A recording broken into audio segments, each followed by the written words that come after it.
Tukyali ku Saima official nkyali neddala tugenda maswali nga tunyumyamu emboozi obadde ngamba nti olwotuse mu studio yantuse mu studio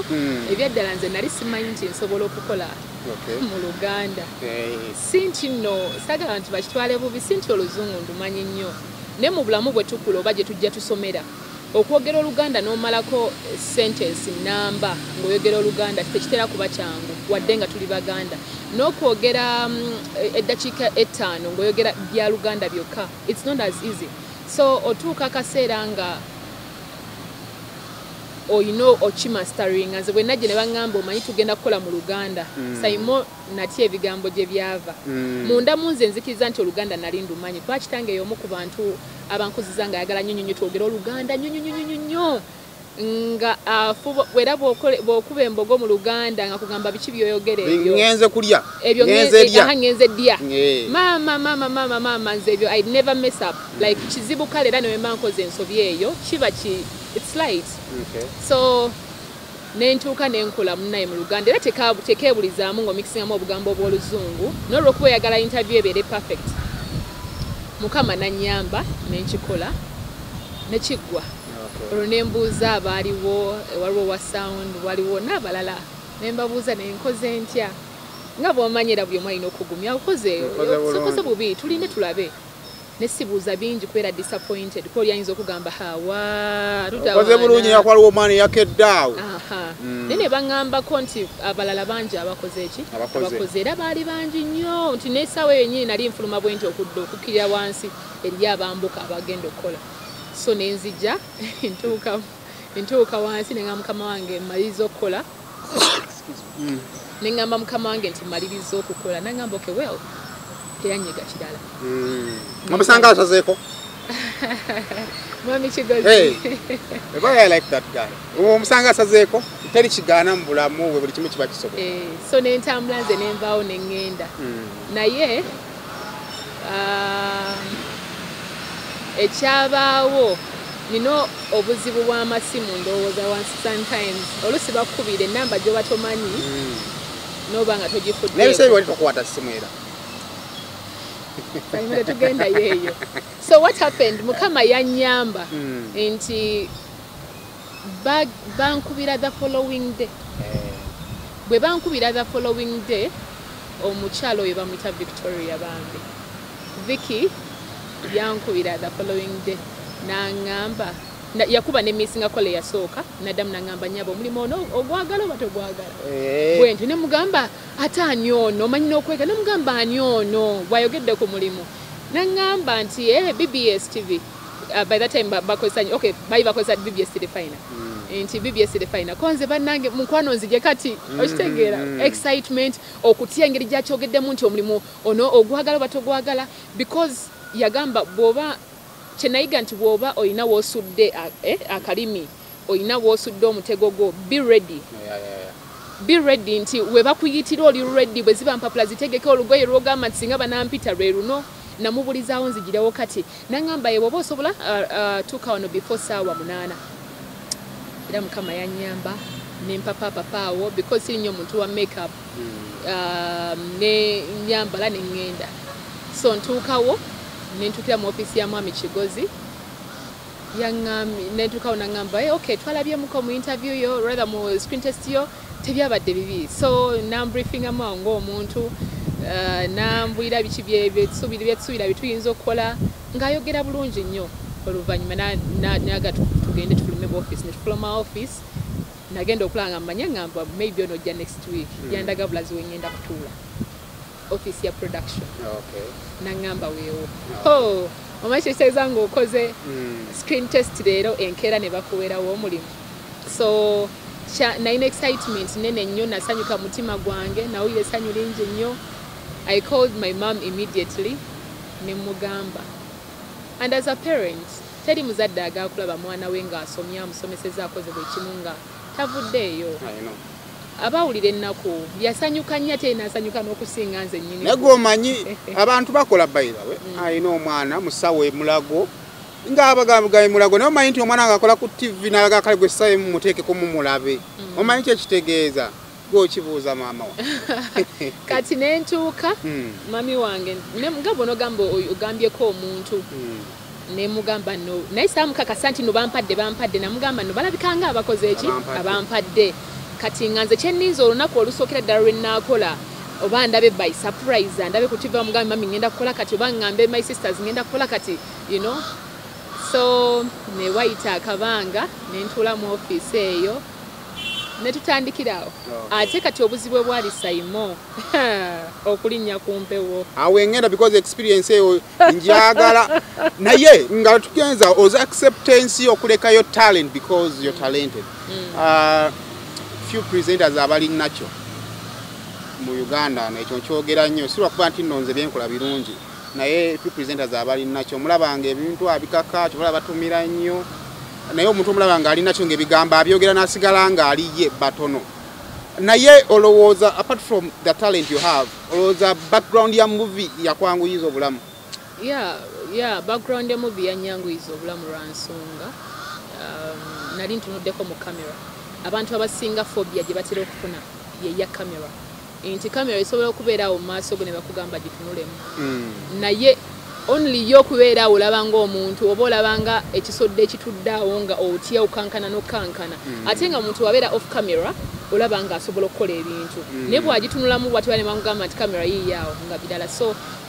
ekyasookera ddala kyekyo nali already maze building a confidence yange nga bwe nkugambye nti nali already maze okulaba call stations endala bwe bakola na biki kyanyanguyira okulabako abalala saawebwanga mukisa gugenda bwe bakolera naye era bwe nafunanga omukisa ogwo nagukozesanga ekimala so nekirala mukama kyakyanyambyeko like I told you earlier nti nze ng'omuntu nina ensonyi nyingi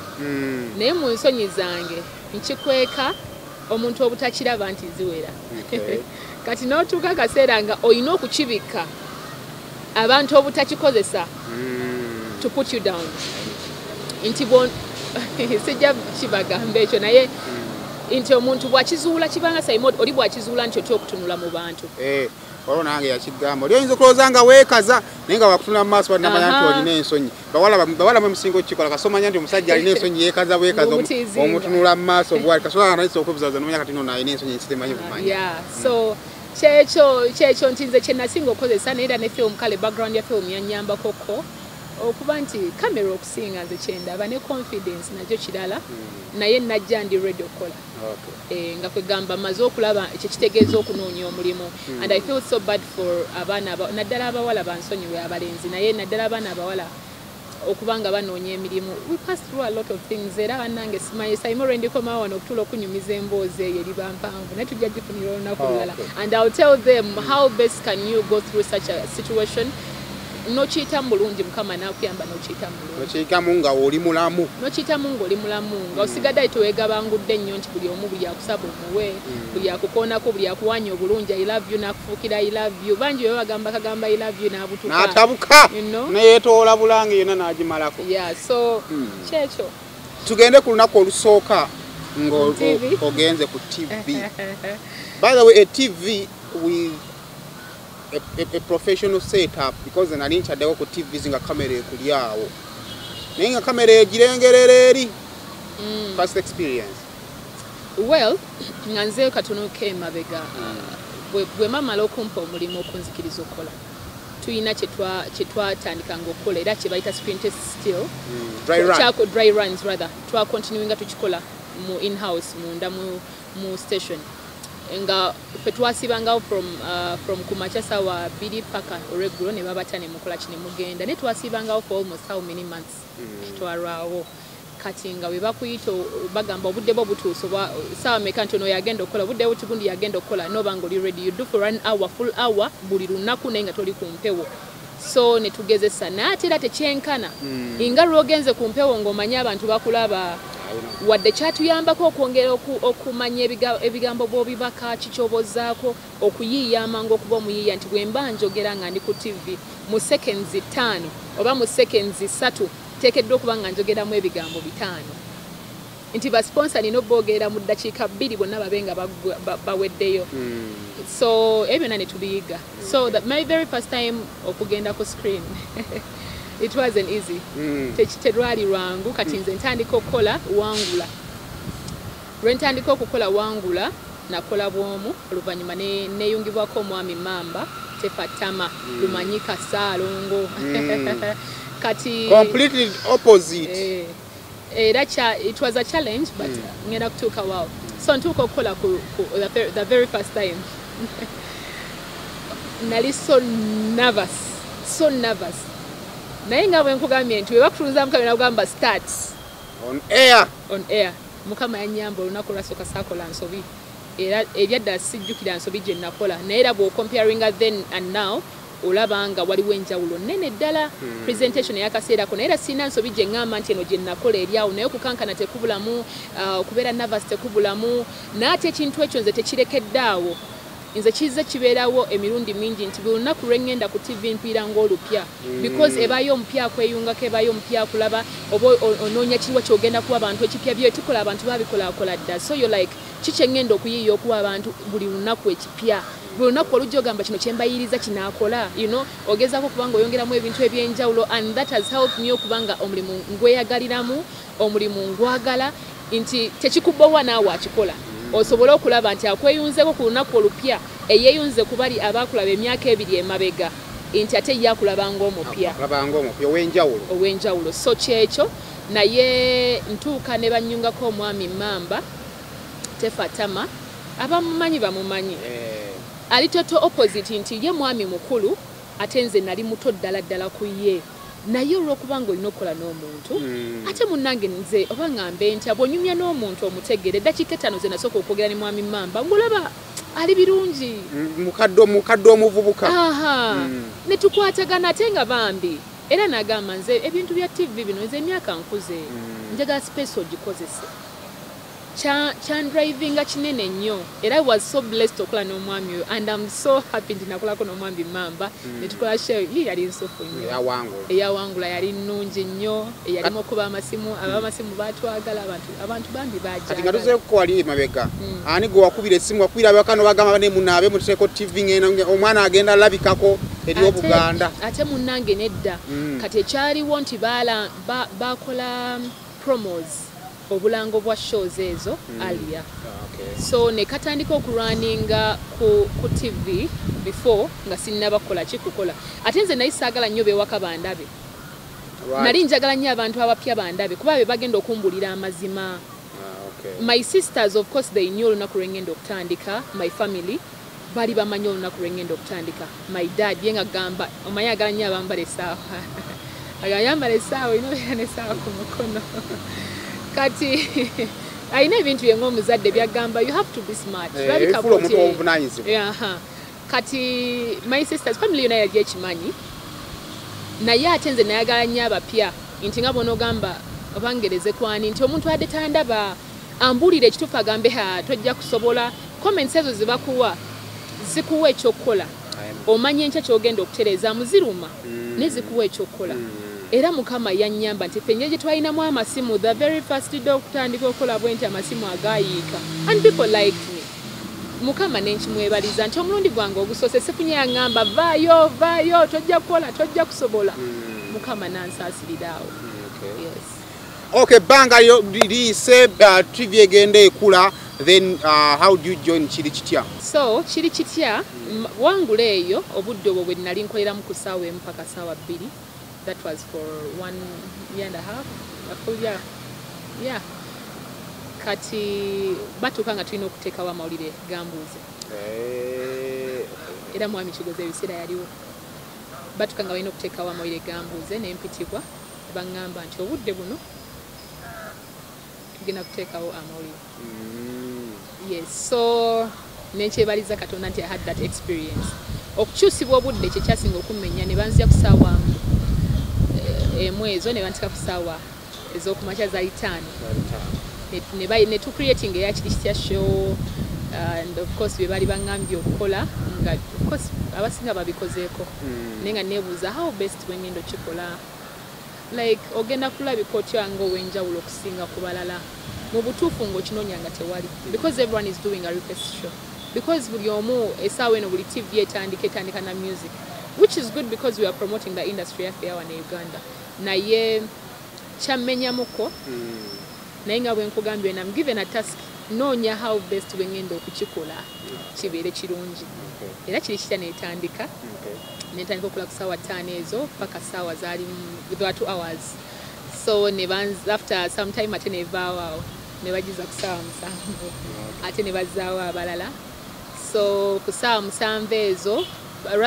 ssaawa 8 rather paka ssaawa 9 gye mbadde nkola eyakiri kitya at the moment nejjukira wakati w'ebyo byonna natestingibwa mu programs endala nyingi nakolako mumikolo nakola emikolo n'embaga yewange show gye tulina ku BBS Telefine essaawa enekolebwa omukyalo omulala bingi nakola bingi but I thank God for that experience because your name buildings n'ataako ensusu ngenda kwebazaako mwami Kigozi yatuwa omukisa nga ffe abaana abato mu industry because yatuwa omukisa.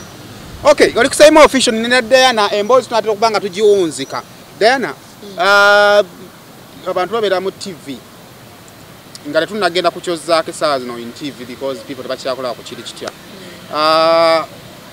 Weeraba wa mu line ya TV ekintu kino okiraba wa people are doing parties, people are doing things. Gwe TV ogenda weerabira mu line eno oba olina ebintu byeweerabamu ebirala you're doing for TV? Simon, nina leero. TV ndaba nga nina obusobozi bunene bina bingi byensobola okukola. Nekkiriza obagana nze ndi mwana muwala. Ndaba nkula crate ey'amaanyi. Bwe najja emyaka 4 emabega si bwendi. Najja ndaba ndi muto, ndaba nkuze. Ate okula kwangera si kubi because I can still work and I can still force myself for going ahead for like over other 5 years or even more. Naye tuuka oyina byo outgrowing kati nze essaawa eno mbadde nkola program eyakiri kitya naye bwe baŋŋamba bakama bange nti twagala tuwa abalala platform nga bw'olaba Alan, yes my dear Alan and Cross twagala tubawe platform abaana abo nabo bagire nze nakisanyukira ate bosi tebakiŋŋamba bwe bagamba tulina enkyukakyuka endala Simon bino bimanyi baga tulina enkyukakyuka endala ezzeewo twagala otandika okukola ku program endala neŋŋamba okay so ani agenda otandika okukola gye mbadde nkola ne baŋŋamba nti Alan Cruz era nange I recommended him because bwe bambuuza nti ani abadde ayinza okutuula w'obadde of course omuntu oba obadde nadawe mugenda mu zilives oba wakutuulirawo nti bangi abandi badde basobola okutuulawo naye Alan emirundi mingi nga ne bwe mba mbadde mulwadde bambi bwe bakakubira kasebo okujja okukola kantuuliramu so mbadde sinaba kulabawo omuntu mulala eyantuulidde by the way okuva lwe natandika okukola Alan yabadde antuuliramu so nali sina muntu ayanguwa mangu gwakulowoozaako era mwami omukulu Sembajjo yambuuza ne mugamba Alan Cruz nze ndaba asobola so ne Alan and I think akyembracinze bulungi and he loves to work because he's still young you know so nendaba nga okuwa platform abalala kikulu tetugenda fiira ku TV nti bannange z'abajjajjaffe okitegeera tuzisanzeewo emirimu tugisanzeewo n'abalala balina okukola so ate n'abaana abafuluma mu institutions ezisomesa okay zona arts ezisomesa journalism ezisomesa mass communication ezisomesa film be bangi kitegeeza nti buli abaana abafuluma mu baamu abokya abalungi you give them a chance okukola n'okezibitinga talents zaabwe okulaga kye basobola okuba nga bakola kuba naffe sali twaweebwa mu kisogo Simon nze simanyi kumanya simanyi mukama mulungi okay essaawa zino kipya ki kyenjagala obeere ng'oyanjulira abantu abakulaba yes so Mama Brighton yes so ngenda kutandika kukola program kumacha kumacha zigenda kuba ssaawa 1 ez'okumacha paka ssaawa 3 yes ngenda kutandika okukola program ey'okumacha okuva ku ssaawa 1 ez'okumacha paka ssaawa 3 ate buli lunaku olwokutaano tu extending okuva ku ssaawa 1 ez'okumacha paka ssaawa 4 yes nga tubaleetedde bingi nnyo and of course sigenda kukola nzeka nina presenter abo ogenda okukola nabo nina presenter omulala gwe ngenda okutandika ayisejja mula kava na Jamaica era we Jamaica si wa wano no yangamba yabeerako mu US nangamba yabeerako mu UK nangamba yabeerako mu mawanga mangi ne Canada yes so era mukkirize I introduce to you my co-presenter mu morning show ejengeno otandika okukola ku BBS TV, the one and only Simon. As a lead presenter, abantu basuubire ki mu show eyo olwansonga nti obadde okola show eri more of entertainment and music, show y'okumakya abantu basuubira complete package. Byanjawulo ki omuntu byaba asuubira? Well, ekisookera ddala be ba presenter abalala. Tetuyingidde mu show ebaddewo wabula show ereeteddwa mpya. Yes, twagala kuba bwa kyetusuubira nti kyekyenjawulo. Bingi bikoleddwa era bingi ebibaddewo naye tusuubira nti tugenda obbaweera kyanjawulo.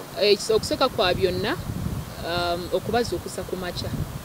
n'ekintu ekirina okubazuukusa. Lwaki mbyogera bwe ntyo nti saagala ate basumululira nnyo biki bigenda kubeeramu naye ebimu ku ebyo baba basuubira nti it's going to be massive, it's going to be one of the best bwensuubira mwali mubadde nazo nokugattako. And I believe abantu basula n'ebizibu. Bintu birungi nnyo byonna ebikolebwa ku makya bibeera birungi nnyo naye osanga sometimes omuntu ayinza batali ready. Ebiseera ebisinga neweeba bintu byonna mulamu there is a process egobererwa. Omwana aba akaaba mwakitwala nti nno w'omuwetooka asirika naye kitegeeza nti kibadde kimu nga kikoze eki kivuddewo. So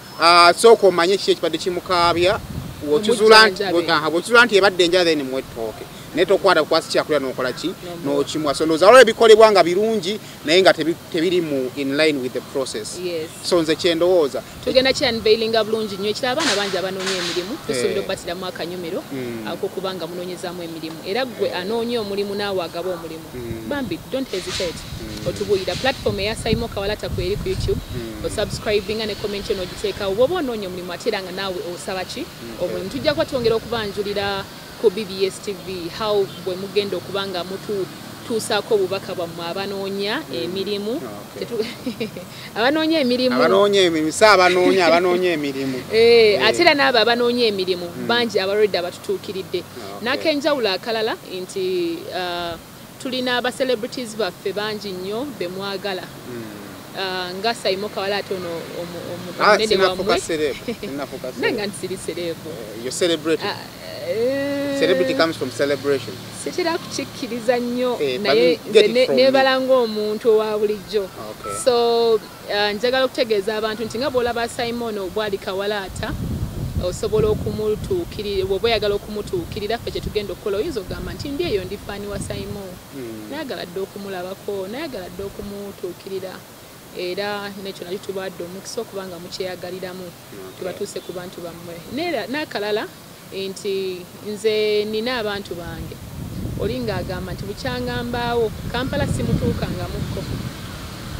oli n'akugamba omulala nti bannange nze ddala nankubuulira amasengere sigalinnyangamukko njagala kulambula ku terefayina kyekirooto kyange nina omukyala omulala eyatuwadde obubaka bwe ng'agamba ye talinnyanko ku nnyonyi naye era singako vidiyo naaba awedde omukisa gwe ne bw'anaaba agikutteko bukwasibwa ati kimumala kyayagala. Kati ebirooto by'abantu abo bonna ng'olina ekirooto ky'ogamba munnaye nze kye nandiyagadde okukolako mu bulamu ne wemba ntuusewo butuusi bwe nti ne wemba nkikutteko bukwasi omukisa munnange ogulina kekenjawulo ako era mwe muli prizes nti olina woba ogambye nti njagala omuntu gwe sirabangako ye Simon Kawalata live njagala mulabeko osobola n'ogamba kamutwalireyo akasowaani k'ekindaazi kamuweeyo akasaawa kamuweeyo kyonna kye mba njagadde okumuwa naye nga bintu bingi nnyo bye twandiyagadde okukola nga tetunava mu bulamu bw'ensi eno. So tubawadde omukisa ogwo byonna obikolera mu programu eyo era nga akanyumira katumiddwawo nkolera ku ssaawa zigenda kubeera ssaawa 3 paka ssaawa 4 olunaku olwokutaano era I'm so happy Simon nsuubira nti abantu n'abawa ekirungi weetegese ekimala. Nze mu bulamu bwange but I've done things nakolako show nga abantu balowooza tebisoboka. People think on Friday, on Saturday abantu baba balina kubanga beebase. I've seen people waking up. How about Monday to Friday nga abantu bazuukusa? Nze kyendowooza naye oli mukeeze nzijukira nze obwongo bwange gye mbutwala gye bulaga. We nasomera senior 6 vacation eyo nazukanga ssaawa 10 kyambeeramu okumala emyezi 6 ne muvaako yennyini. kana ate essaawa eno ng'omwana ow'obulenzi olina okukeera okubaako emirimu gy'okola pale essaawa zino nga nalandira oli amanja bingi akala badde bituzuukuse bitalina makulu ng'okusabako okusaba kw'okumakya okera n'osaba essaala okusaba kulina amakulu okuba n'esimu lijjo kasayini nawo bingi bira bituzuukusa but anyway nga tumaliriza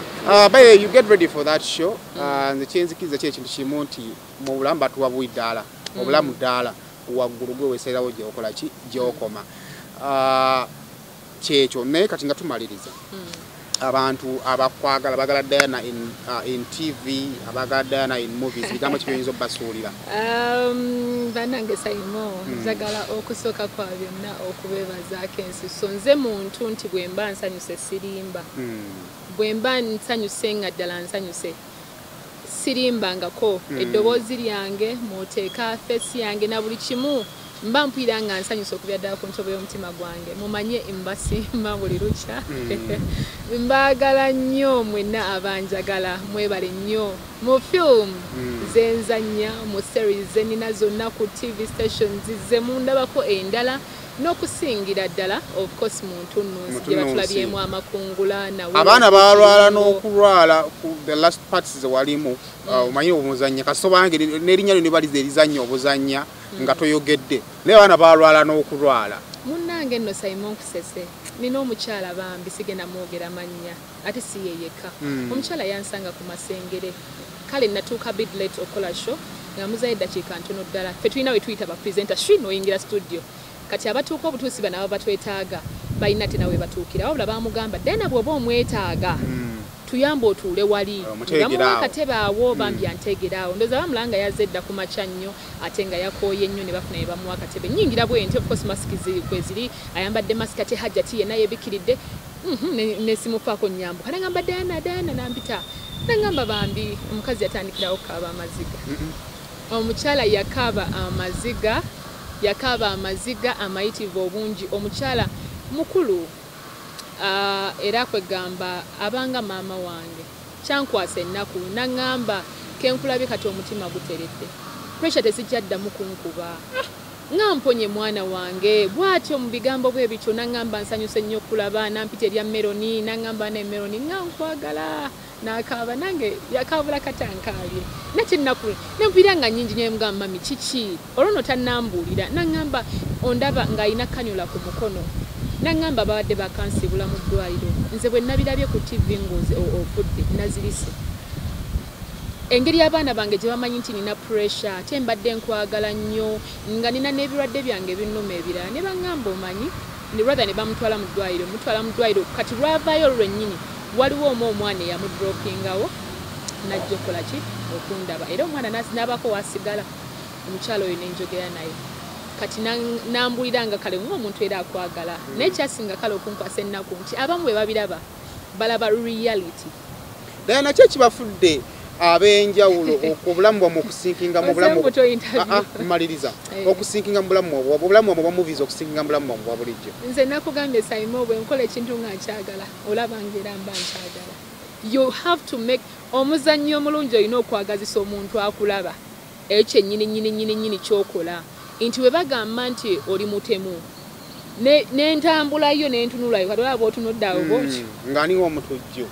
ne bagamba nti oyo mutujju ng'olina ofuuka ekyo naye n'ekirala waliwo abantu abatwagadde obwagazi Simon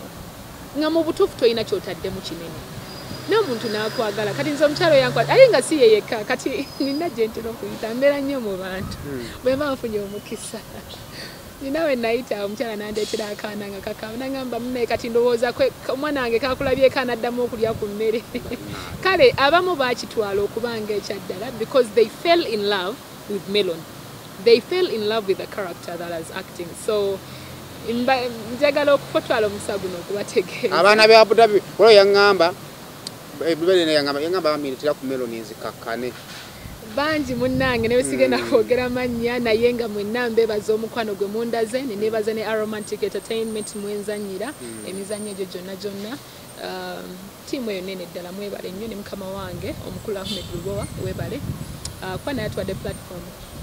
sikya bulijjo omuntu okuwa wozanyira sikya bulijjo omuntu okuwa omulimu n'ogweyagaliramu ate era nakuyambako building kyayagala building. So I want to credit him for that. Nenebaza nnyo bafani bange. Nze mbeyitira ba forevers, Diana forevers. Awe wali omutima. Bannange abaana mbagala nnyo. Bakibumba gwe naye ko mita kibumba kya Diana. Abaana betuuma amannya bannange. Omanyi omuntu okujjako ekibumba n'akitwala. Nabango ekibumba kyo kituukire eri ekibumba kya Diana. Yes, so bambi mbebaza nti sinnabafuna mukisa gufuna WhatsApp group nze mwendi. Naye mbiraba okusinza ku Facebook page yange. Basaako ebifaananyi ebiraga nti ku WhatsApp balina WhatsApp group era kinsanyusa okumanya nti gye bali bwe nfuna omukisa interact with most of them on my page eya Diana n'abatanzi nenyumyako nabo ate munnanga abanjagala muddamu message. No, for me I do nziddamu messages ez'abaana nziddamu era ababeerako ku page yange bakimanyi mbaddamu nabagala advice abamu they come in my inbox messages ziba nyingi bajja kunsonyiwa olumu abamu sibaddamu messages ziba nyingi ate ng'oluusi ez'omugaso ntonoko naye when I get a chance to reply I always do reply. So mbeebaza era ne mbasaba omukwano gwe mundaze okubeera ddala gye natandikira wano wentuuse ne gye tulaga mugwongere mu maaso ne ku program gye ngenda otandika okola with Simon bambi tubaaniriza era tubasaba mugirabe mubeereko nnyo mugirabe mukeereko naffe ku makya tubawe olunaku olw'essuubi olunaku olulungi olunaku oluzaamu amaanyi n'ebirala byonna bye tubona abatubategekedde naye ng'ekisinga obulungi ntwezeemu amaanyi n'okukola mu bulamu kikulu nnyo nze kyensiba ngamba abaana bampereza Diana manya kale nina abaana bangi abampereza obubaka bwabwe saagala kubinyumya ebintu byabwe ku mpewo naye kyensinga obbagamba mu bulamu work hard olaba teweetaaga kubeera na kingi okukola ffe bingi bye tutateeka ku screen oba bye tutateeka ku Facebook naye nga bibaayo bye tukola. So bye tukolera emirimu gyaffe tulinamu akasente akaffe ke tufunye mu mikono egyaffe nze Simon nkola era kati bana esimayina kumanya abakyala bona owina yogiraba bwe nyingiramu bwe nti nga bwe ndi terikona lye batamanyimu kuba n'emirimu gyange nzirukanyizaamu era bambi mwenna mbeebaza ate abavodavo njiriba Simon njiriba nnyo yanze omwana ddala yakasassaako sikaafu ku mutwe ati negundi nga mayala nga manya emmotoka nagenda alina waagipaaki ebintu by'emmotoka zino tuba nazo naye nkubira emmotoka ebaako weekoma nodda mu life eya bulijjo no bats obulamu n'opambana okulaba nti obulamu obubeezawo. So it is not tetwajja just on a silver plate bikimu ne tukirabira on a silver plate twatandikiraawo eyo story bibanvu ebyo olunaku lujja kuba Diana lwalikkiriza tulidda ne tunyumya emboozi eyo katumusabire nyamba nzikiriza ntwala omukisa guno okwebaza my family that's my dad my mom mukama akyabakumye nga balamu ne neebaza my sisters there my support plus my brother mwenna mbeebaza mwebale nnyo mwebalire ddala ne neebaza mmange munnange omulungi yampaka kala kano mama munnange weebale n'ekitange omulungi maa tujja kufuna obudde tumuleete abaali balowooza nti gano amaduuka g'e Kampala ge gatuwa ssente omanyi n'ebigambo bibeera wala byotawa chance because every time wobaako byowa chance tegeeza atambuza oba omuwadde platform. Simon nawe nkwebaza amiina webale nnyo munnaye nzaani azzeeko ku platform yeno nene era abantu mbasaba bambi musubscribinge muwagire Simon mu ku page ye rather ku YouTube channel ye eno eriko Simon ako kwolaba akaliko tuduru akadde subscribe byonna obigoberere kubanga abeera nawe labangi ne ku Facebook Facebook Simon semwogerere oli walugave obeera muganda wange kakitegeeza tugenda kukola bulungi emirimu temuli musaya Simon lishuwa kale mulowooza tunaasukkako wano naye nga muzikize mbanjule bakama banga aba Home Connect Properties basangibwawo enansana ku kizimbe kya Njovu abaana abali e Dubai mubeera eyo ng'okoze ssente zo n'osindika obukadde bukumi bw'okoze mu kutoba ate maama n'abulya ate nga maama muzadde takola ki tasobya kati okwewala okuva ebweru ng'onyiize akasente ako kasindikire bali bakuguze ettaka nga lirina n'ekyapa okomewo e Kampala olitunde oba oyagala oba oliteekeko development akonekitiza bagenda banziteekako awo wansi ate omanye wosobola okuba nga ate obasanga munzikiza embere nga ate mbasiibula naye nga tosuubwa show y'okumakya era bankola ne Diana